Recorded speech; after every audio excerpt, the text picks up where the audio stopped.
नमस्कार। फाइटर समाचार में आपका स्वागत है। पेश आज 22 जुलाई शाम 7 बजे राजस्थान की खास खबरें।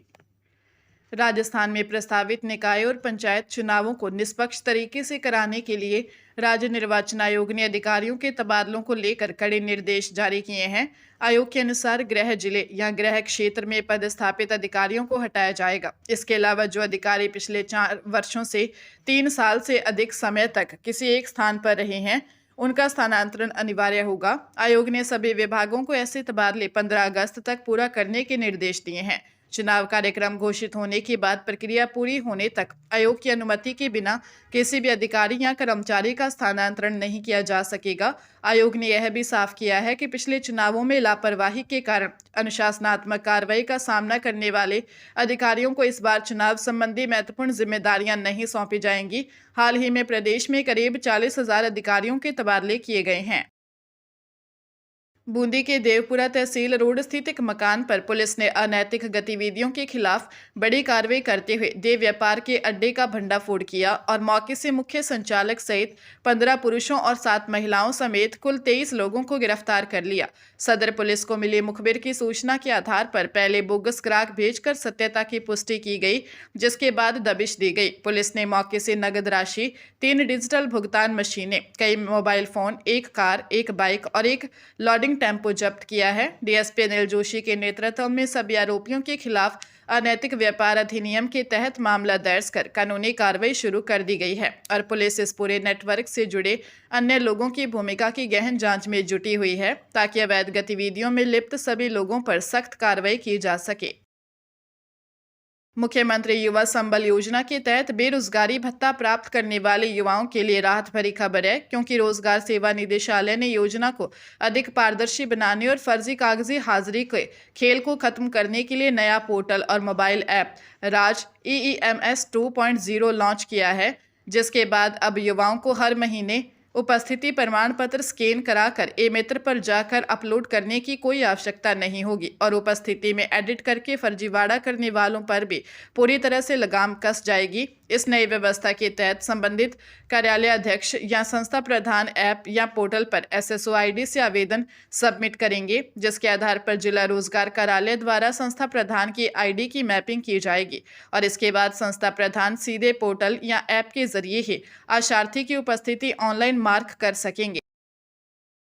जोसा काउंसलिंग 2026 के 5 राउंड पूरे होने के बाद NIT प्लस सिस्टम के तहत NIT, IIIT और GFTI में सीट पाने वाले विद्यार्थियों को पार्शियल एडमिशन फीस तय समय सीमा में जमा करनी होगी, अन्यथा उनकी आवंटित सीट रद्द कर दी जाएगी। एजुकेशन एक्सपर्ट्स के अनुसार BTech integrated, MTech dual degree architecture और BS साइंस और BSMS सीटों पर प्रवेश पाने वाले छात्र आज बुधवार 22 जुलाई से आगामी शुक्रवार 24 जुलाई तक यह फीस जमा कर सकेंगे। जनरल, OBC, EWS के लिए यह फीस 45,000 और SC ST के लिए 20,000 तय है। कैटेगरी बदलने वाले छात्रों को 60,000 रुपये देने होंगे, जिसके बाद में संबंधित संस्थान की कुल एडमिशन फीस में समायोजित कर लिया जाएगा। सिरसा जिले के एलनाबाद के IELTS कोचिंग सेंटर संचालक पंजाब सिंह की हत्या के मामले में कोर्ट ने मुख्य दोषी रणवीर सिंह और उसके साथी गुरविंदर सिंह को आजीवन कारावास की सजा सुनाई है। अदालत ने दोनों पर 1 लाख रुपए का जुर्माना भी लगाया है। 17 दिसंबर 2021 को हुई इस वारदात में रणवीर ने अवैध संबंधों के शक के चलते पंजाब सिंह की गोली मारकर हत्या कर दी थी। दोषियों ने अपने बुजुर्ग माता पिता और बच्चों का हवाला देते हुए सजा में नरमी बरतने की गुहार लगाई थी, जिसे अदालत ने खारिज कर दिया। इसके अतिरिक्त अवैध हथियार रखने के मामले में दोनों दोषियों को 3-3 साल की अतिरिक्त सजा और 5,000 रुपये जुर्माने तथा गुरी और उसके जानकार हरमीत सिंह को हथियार खरीदने के मामले में 7 साल की कैद और 7,000 रुपये जुर्माना भी लगाया गया है। जयपुर में ऑनलाइन गोल्ड ट्रेडिंग के नाम पर 12 करोड़ 9 लाख रुपए की साइबर ठगी के मामले में स्टेट साइबर क्राइम पुलिस ने एक महिला डायरेक्टर दिव्या सिंह कुशवाहा को मुंबई से गिरफ्तार किया है। आरोपी golden legend leasing and finance limited की निदेशक है और पुलिस ने उसे 5 दिन के रिमांड पर लिया। ठगों ने पीड़ित को फर्जी वेबसाइट के माध्यम से निवेश पर भारी मुनाफे का झांसा दिया और बाद में टैक्स व फीस के नाम पर करोड़ों रुपए ऐंठ लिए। जांच में सामने आया कि ठगी की राशि करीब 13,000 बैंक खातों में भेजी गई थी, जिनमें से साइबर सेल ने 5 करोड़ रुपए फ्रीज करवा कर बचा लिए हैं। इन खातों के खिलाफ national cyber crime reporting portal 1930 पर देश के कई राज्यों में शिकायतें दर्ज हैं। फिलहाल पुलिस फरार सह आरोपियों की तलाश में जुटी हुई है। राजस्थान में प्रस्तावित नगर निकाय चुनावों से पहले राज्य निर्वाचन आयोग ने चुनावी प्रक्रिया में बड़ा बदलाव किया। अब नगर पालिका चुनाव लड़ने वाले अभ्यर्थियों से नामांकन के समय संतान संबंधी घोषणा या अंडरटेकिंग नहीं ली जाएगी। सरकार ने 25 मार्च को जारी अधिसूचना के जरिए राजस्थान नगर पालिका अधिनियम 2009 की धारा 2 और 24 में संशोधन कर 2 से अधिक संतान संबंधी अयोग्यता का प्रावधान समाप्त कर दिया था। इसे संशोधन के अनुरूप राज्य निर्वाचन आयोग ने कार्रवाई करते हुए 2 जून 1999 को जारी अपने पुराने आदेश को तत्काल प्रभाव से निरस्त कर दिया है। आयोग ने प्रदेश के सभी जिला निर्वाचन अधिकारियों को कड़े निर्देश जारी किए हैं कि अब निकाय चुनाव में किसी भी प्रत्याशी से संतान संबंधी कोई घोषणा पत्र न लिया जाए। इस फैसले में अब 2 से अधिक बच्चों वाले उम्मीदवार भी बिना किसी कानूनी अड़चन के आसानी से चुनाव मैदान में उतर सकेंगे। पंजाब के होशियारपुर में आम आदमी पार्टी के सरपंच सतपाल सिंह मिंटा की घर के बाहर कुछ युवकों ने हत्या कर दी।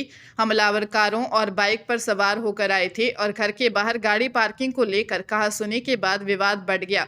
जब सरपंच लड़ाई शांत करवाने बाहर आए तो हमलावरों ने उनको तेज रफ्तार गाड़ी से टक्कर मार दी, जिससे वे गंभीर घायल हो गए। घायल पिता को अस्पताल ले जाते समय रास्ते में बदमाशों ने बोलेरो से उनका रास्ता रोककर फिर से हमले की कोशिश की, जिससे किसी तरह बचकर परिवार गाड़ी को सीधे थाने और फिर अस्पताल ले गया, लेकिन तब तक सरपंच दम तोड़ चुके थे।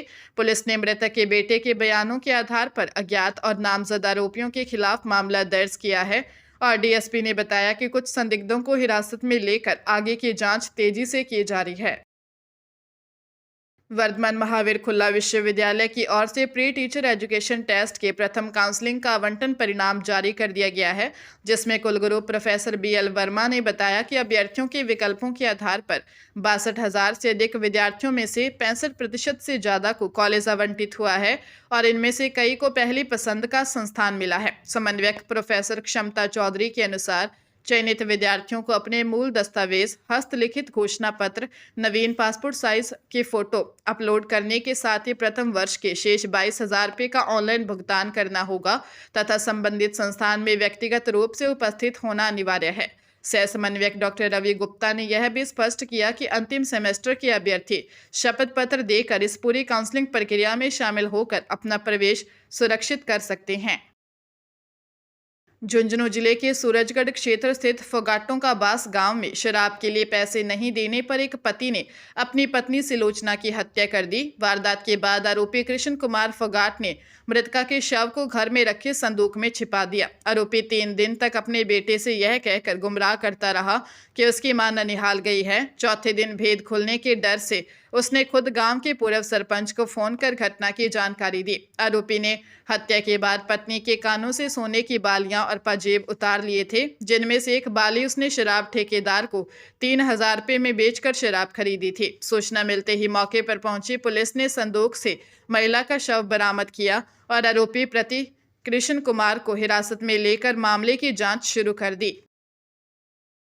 जयपुर के मालवीय नगर थाना क्षेत्र में जगतपुरा रोड पर एक तेज रफ्तार मर्सिडीज कार ने एक्टिवा सवार 40 वर्षीय श्रवण नाथ को पीछे से जोरदार टक्कर मार दी, जिससे वे गंभीर घायल हो गए और जयपुरी अस्पताल में डॉक्टरों ने उन्हें मृत घोषित कर दिया। हादसे के बाद ड्राइवर मौके से फरार हो गया, जबकि प्रत्यक्षदर्शियों का दावा है कि कार एक युवती चला रही थी जो बाद में यू टर्न लेकर वापस घटनास्थल की तरफ से गुजरी।